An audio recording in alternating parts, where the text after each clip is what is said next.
India's number 1 varicose veins hospitals ఐబీసీను సంప్రదించండి. మీ నొప్పి లేని ప్రయాణాన్ని ప్రారంభించండి. వాగర్థవివ సంపృక్తౌ వాగర్థ ప్రతిపత్తయే జగతః పితరౌ వందే పార్వతీ పరమేశ్వరౌ. ఆదిత్యాయ చ సోమాయ మంగళాయ బుధాయ చ గురుశుక్రశనిభ్యశ్చ రాహవే కేతవే నమః. శృంగేరి జగద్గురు పీఠాధిపతులకి, కంచి పీఠాధిపతులకి నమస్కారములు తెలియజేసుకుంటూ కార్యక్రమాన్ని ప్రారంభిద్దాం. వీక్షించేటువంటి ప్రేక్షకులకి ఒక చక్కటి వార్త. ఎందుకంటే ఇప్పటి వరకు కూడా మీరందరూ ఎంతో ఆదరాభిమానాలతో ఈ యొక్క రాశి ఫలాలకి సంబంధించినటువంటి కార్యక్రమాన్ని మీరు చక్కగా సహకరిస్తూ వస్తున్నారు, వీక్షిస్తూ మీ యొక్క చక్కటి అభిప్రాయాన్ని తెలియజేస్తున్నారు. అయితే కామెంట్స్ రూపంలో మనకు కొన్ని విషయాలు వాళ్ళు తెలియచేయడం జరిగింది. ఎందుకంటే మేము పుట్టిన డేట్ ప్రకారం కూడా చూసుకుంటున్నాము. కాబట్టి మేము పుట్టినటువంటి డేట్ అనేటువంటి దాని ప్రకారం కూడా మేము ఎలా చూసుకోవాలి, ఏ రాశి ప్రకారం మేము ముందుకు వెళ్ళాలి అని, మాకు నక్షత్రాలు తెలియవు, డేట్స్ మాత్రమే తెలుసు, సంవత్సరాలు తెలియవు అని చెప్తున్నారు. కాబట్టి వీళ్ళందరి యొక్క మనోభావాన్ని దృష్టిలో పెట్టుకొని ఒక మంత్లో ఏ డేట్ నుంచి ఏ డేట్ వరకు కూడా జన్మిస్తే ఏ రాశికి సంబంధించి ఉంటుందో ప్రస్తుత నవీన కాలానికి ఈ యొక్క సంచార ప్రభావాన్ని గణనలో తీసుకొని తెలియచేయడం జరుగుతుంది. కాబట్టి చక్కగా మీకు నక్షత్రము రాశి కనుక తెలిసినట్లయితే వాటి ప్రకారం ఆ రాశి ప్రకారం మీరు వెళ్ళండి.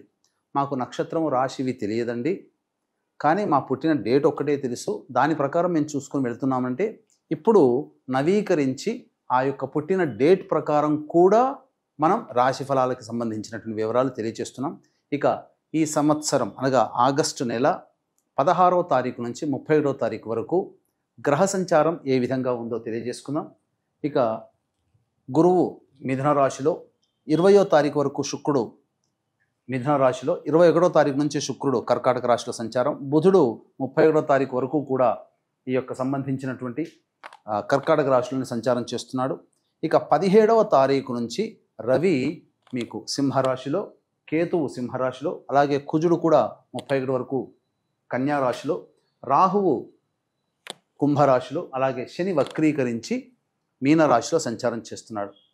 కాబట్టి ఇక ఆలస్యం చేయకుండా 12 రాశుల వారికి సంబంధించినటువంటి ఫలితాల గురించి మనం క్లుప్తంగా, అంటే ఏ ఏ రోజుల్లో ఎలా ఉండబోతుంది, ఆదాయ వ్యయాలు, మంచి చెడు, మానసిక సంతోషము, ఆందోళన, ఇలాంటి వివరాలు మరియు గ్రహ సంచారాలు అనగా గ్రహాలు మారినటువంటి కారణం చేత ఎటువంటి యోగాలు అవయోగాలు కలుగుతాయనే విషయాల గురించి క్లుప్తంగా తెలియజేసుకునే ప్రయత్నం చేద్దాం. 16 ఆగస్టు నుంచి 31 ఆగస్టు వరకు మిథున రాశిలో జన్మించినటువంటి వారికి ఎలా ఉండబోతుంది, అలాగే జూన్ 21వ తారీఖు నుంచి జూలై 20వ తారీఖు మధ్యలో పుట్టినటువంటి వాళ్ళందరూ కూడా మిథున రాశిలోకి వర్తిస్తారు, మిథున రాశి వారికి చెందిన వారిగా చెబుతారు. కాబట్టి ఈ మధ్యలో పుట్టినటువంటి వాళ్ళకు కూడా ఏ విధంగా ఉండబోతుంది అనేటువంటి విషయం గురించి మనం క్లుప్తంగా తెలుసుకునే ప్రయత్నం చేద్దాం. ఇక రాశిలోనే గురువు శుక్రుని యొక్క సంచార ప్రభావం, ఈ 2 శుభగ్రహాలు రాశిలో ఉన్నటువంటి కారణం చేత అనుకూలమైనటువంటి జీవితాన్ని గడుపుతారు. మీ యొక్క మనోరథం ఈ యొక్క నెలలో నెరవేరబోతుంది. అంతేకాకుండా మీకు అనూహ్యముగా మీకు కొన్ని మంచి సంఘటనలు చోటు చేసుకోబోతున్నాయి. కాబట్టి అంది వచ్చినటువంటి అవకాశాన్ని వినియోగించుకోండి.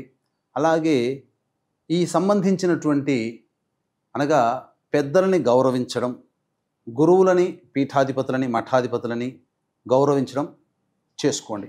ఎందుకంటే గురునింద అనేటువంటిది పనికిరాదు. తత్కారణం చేత ప్రధానంగా ఇప్పటికే ధనపరమైనటువంటి నష్టాలు చూస్తూ ఉండి ఇంకా హీనమైనటువంటి స్థితిలోకి చేరుకుంటారు ధనపరంగా. కాబట్టి మీ యొక్క వాక్కుని అదుపులో పెట్టుకొని గౌరవ మర్యాదలతో వ్యవహరించే ప్రయత్నం చేయండి. ఇక 21వ తారీఖు నుంచి శుక్రుడు సంచారం చేస్తున్నటువంటి కారణం చేత కుటుంబంలో గృహోపకరణాలు కొనుగోలు చేస్తారు, విలువైన వస్తువులు, ఆభరణాలు కొనుగోలు చేస్తారని చెప్పవచ్చు.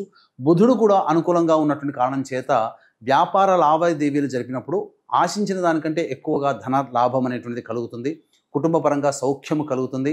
అన్ని విధాలుగా చక్కగా విందులు వినోదాల్లో కుటుంబ సభ్యులతో పాల్గొంటారు.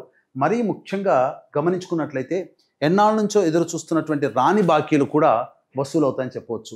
ఇక ఈ యొక్క మిథున రాశిలో జన్మించినటువంటి వారికి 17వ తారీఖు నుంచి సంపూర్ణముగా యోగంగా ఉంటుంది. వృత్తి వ్యాపారాల్లో అభివృద్ధి ఉంటుంది. ఉద్యోగం కోసం ఎదురు చూసేటువంటి వ్యక్తులకి చక్కగా మార్పు అనేటువంటిది ఉంటుంది. ఈ యొక్క నెలలో ఏదైనా కానీ వేరే ఉద్యోగంలో మారాలి, వేరే కంపెనీకి మారాలి అనుకునేటువంటి వాళ్ళకి మంచి సదవకాశంగా చెప్పొచ్చు. నిరుద్యోగస్తులు చక్కగా శుభవార్త వింటారు, మంచి ఉద్యోగం లభించి తీరుతుంది. ఇక కుజుని యొక్క ప్రభావమే కాస్త ఇబ్బందికర పరిస్థితులు. చేస్తున్నటువంటి వృత్తి ఉద్యోగ వ్యాపారాల్లో ఈ కుజుడు అర్ధాష్టమ కుజ ప్రభావం చేత కొంత ఆందోళనతో కూడుకున్నటువంటి, అవమానాలతో కూడుకున్నటువంటి ఇబ్బందులు మీరు ఎదుర్కోక తప్పదు. ఇక నవమ రాహువు ప్రభావము సాధారణమైనటువంటి ఫలితాలు అనేటువంటివి ఉంటాయి. ఇక శని వక్రీకరించి దశమ స్థానంలో ఉన్నటువంటి కారణం చేత శుభ అశుభ మిశ్రమ ఫలితాలు ఈ యొక్క శనిగ్రహ సంచార ప్రభావంలో కలుగుతాయి. విశేషించి ఈ యొక్క మిథున రాశిలో జన్మించినటువంటి విద్యార్థులు బాగా కష్టపడితే తప్ప మంచి ఫలితాలను పొందలేరు. అడ్డంకులు అనేటువంటివి ఉంటాయి. కానీ విద్యాస్థానాధిపతి శుభగ్రహంలో ఉండడం వల్ల చక్కగా విదేశీ యానము, విదేశీ విద్యకి అనుకూలంగా ఉండేటువంటి అవకాశము గోచరమవుతుంది. ఈ యొక్క రాశిలో జన్మించినటువంటి యువతి యువకులకి వివాహ సంబంధాలు నిశ్చయమయ్యే అవకాశం ఉంటుంది. కాబట్టి ప్రయత్నాలు చేయండి, మంచి సంబంధాలు కుదురుతాయి.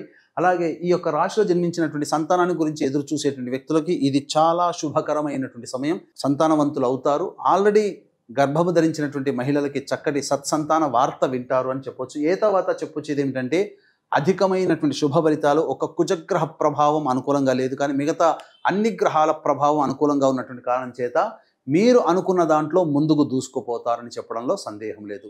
ఇక ప్రధానంగా చూసుకున్నట్లయితే ఈ రాశిలో జన్మించినటువంటి మహిళలకి కోల్పోయిన చోటనే మళ్ళీ తిరిగి గౌరవ మర్యాదలు పొందగలుగుతారు. అలాగే మీరు ఏ ఉద్దేశంతోనైతే మీరు సంకల్పం చేసుకుంటారో ఆ సంకల్పం నెరవేర్చుకునే దిశగా మీకు అడుగులు ముందుకు పడతాయి. మీ కుటుంబ సభ్యులు మిమ్మల్ని ఆదరాభిమానాలతో ముంచెత్తుతారు. అలాగే బయట మంచి చక్కటి గౌరవం లభిస్తుంది. రాని బాకీలు వసూలవుతాయి. చక్కగా బాధ్యతలను నిర్వర్తించుకోగలుగుతారు. గతంలో కంటే ఈ యొక్క ఆగస్టు మాసం అంతా కూడాను ఆనందంగా జీవించడానికి మార్గాలు ఏర్పడతాయని చెప్పవచ్చు. అన్ని విధాలుగా నూతన వ్యక్తుల పరిచయము, అలాగే మీరు చేసేటువంటి చిన్న చిన్న వ్యాపారాల్లో మీకు అభివృద్ధి అనేటువంటిది ఉంటుంది. ఆనందకరంగా జీవిస్తారు. కాకపోతే ఆరోగ్యం పట్ల శ్రద్ధ వహించాల్సినటువంటి పరిస్థితి. కొంతవరకు ఈ యొక్క బాడీ పెయిన్స్తో ఇబ్బంది పడే అవకాశాలు ఈ యొక్క మిథున రాశిలో జన్మించిన మహిళలకి ఏర్పడబోతుంది. ఇక 16 తారీఖు నుంచి 31వ తారీఖు వరకు ఏ విధంగా ఉండబోతుంది, మంచి చెడు, ఆదాయము, వ్యయము అనేటువంటి విషయాల గురించి తెలుసుకుందాం. వీక్షించేటువంటి ప్రేక్షకులకు కూడా గమనిక.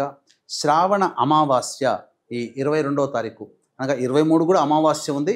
చతుర్దశితో కూడుకున్నటువంటి అమావాస్య 22వ తారీఖు రోజున కాబట్టి విశేషంగా పితృదేవతల యొక్క అనుగ్రహాన్ని పొందడానికి అనుకూలమైన రోజు. కాబట్టి తండ్రి వైపు, భర్త వైపు 6 తరాలు, తల్లి వైపు, భార్య వైపు 3 తరాలలో ఏవైనా దుర్మరణాలు కనుక ఉన్నట్లయితే, అనగా road accident, fire accident, suicide attempt, నదిలో బావిలో పడి చనిపోవడం, ఇంట్లోంచి వెళ్ళిపోవడం, లివర్ ఫెయిల్యూర్, కిడ్నీ ఫెయిల్యూర్, క్యాన్సర్తో చనిపోవడం, 60 సంవత్సరాల లోపల ఏ విధంగా చనిపోయినా, పెళ్లి కాకుండా చనిపోయినా, పిండ ప్రదానాలు పెట్టకపోయినా, ఇవన్నీ పితృశాపాలు అని అంటారు.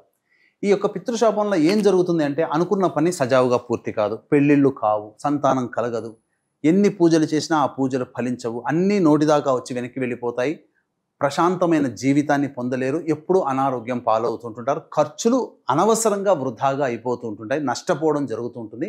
ఇన్ని సమస్యలు కేవలం ఒక్క పితృదోషం వల్లనే. కాబట్టి ఇట్టి పితృదోష నివారణకి 22వ తారీఖు రోజున జరిపించేటువంటి కార్యక్రమంలో మీరు పాల్గొనే ప్రయత్నం చేయండి. అలాగే ఈ యొక్క 20వ తారీఖు లోపల మీ గోత్రనామాలను నమోదు చేసుకోండి. 22వ తారీఖు రోజున చక్కగా జరిపించి మనం వస్తాం. ఈ కార్యక్రమంలో పాల్గొనడం ద్వారా వచ్చే సంవత్సరం కల్లా మీ యొక్క సంకల్పం నెరవేరుతుందని చెప్పవచ్చు. ఇక ప్రధానంగా చూసుకున్నట్లయితే 16వ తారీఖు రోజున అన్ని విధాలుగా అనుకూలంగా ఉండేటువంటి సమయం. వృత్తి ఉద్యోగ వ్యాపారాల్లో లాభాలు అనేటువంటివి కలుగుతాయి. 17, 18 మాత్రం ఆందోళనగా ఉంటుంది, ఖర్చులు అధికంగా ఉంటాయి, మానసికమైన ప్రశాంతత లోపిస్తుంది, ఏ పని చేయాలన్న ఆసక్తిగా ఉండదు, భయంగా ఉంటారని చెప్పవచ్చు. ఇక 19, 20వ తారీఖులో కనుక చూసుకున్నట్లయితే రాని బాకీలు వసూలవుతాయి, పాత పనులన్నీ కూడా పూర్తి చేసుకుంటారు, విందులు వినోదాలు కుటుంబ సభ్యులతో పాల్గొంటారు, ధనపరంగా ఎటువంటి ఇబ్బందులు ఉండవని చెప్పవచ్చు. 21, 22వ తారీఖుల్లో ఖర్చులు వృధాగా అవుతాయి. అంటే గృహోపకరణాలకి, విలువైన వస్తువులకి మీరు ఖర్చులు పెట్టవలసినటువంటి పరిస్థితి. కుటుంబ సభ్యుల మధ్య సఖ్యత ఉన్నప్పటికీ ఏదో ఒక మానసికమైనటువంటి ఆందోళన మీకుంటుంది, మాట పెరిగేటువంటి అవకాశాలు ఉంటాయని చెప్పవచ్చు. ఇక 23, 24, 25 తేదీల్లో ఉద్యోగ సంబంధంగా ఎదురు చూసేటువంటి వ్యక్తులకి మంచి ఉద్యోగ అవకాశాలు కలుగుతాయి. అలాగే రాని బాకీలు వసూలవుతాయి. కింది స్థాయి వాళ్ళతో సహాయ సహకారాలతో మీకున్నటువంటి పనులన్నీ కూడా చక్కదిద్దుకుంటారు. అన్ని విధాలుగా ఆనందదాయకంగా ఉంటుందని చెప్పవచ్చు. ఇక 26, 27 తారీఖుల్లో వాహనం నడిపేటప్పుడు జాగ్రత్తలు పాటించాలి. అలాగే ఖర్చులు కూడా అధికంగా ఉంటాయి. ధనపరమైనటువంటి సమస్యలు తీవ్రమవుతాయి. తల్లిగారి ఆరోగ్యం పట్ల శ్రద్ధ వహించాలి. గృహ మరమ్మతులకి, వాహన మరమ్మతులకి ఖర్చులు అవుతాయని చెప్పొచ్చు. ఇక 28, 29, 30వ తేదీల్లో మీకు అనారోగ్యం చేసే అవకాశాలు గోచరమవుతున్నాయి. ముఖ్యంగా అజీర్తితో ఇబ్బంది పడే అవకాశం, శ్వాస సంబంధంగా ఇబ్బంది పడే అవకాశాలు ఉంటాయని చెప్పొచ్చు. ఖర్చులు కూడా అధికంగా ఉంటాయి. ఇక 31వ తారీఖు రోజున రాని బాకీలు వసూలు అవ్వడము, ధనపరమైనటువంటి సమస్యలు తీరడము, అన్ని విధాలుగా అనుకూలంగా ఉండడం అనేటువంటిది చెప్పవచ్చు. ఏ తర్వాత చెప్పొచ్చేది ఏమిటంటే 26, 27, 28, 29, 30 ఈ 5 రోజుల్లో జాగ్రత్తలు పాటించండి. అన్ని విధాలుగా అనుకూలంగా ఉంటుంది. ఈ యొక్క మిథున రాశిలో జన్మించినటువంటి వారికి సమస్యల పరిష్కారం కోసం ప్రతిరోజు కూడాను చంద్రశేఖర అష్టక పారాయణం రోజుకి 3 సార్లు పఠించండి. అన్ని విధాలుగా బాగుంటుంది. సర్వం శ్రీ ఉమామహేశ్వర పరబ్రహ్మార్పణమస్తు.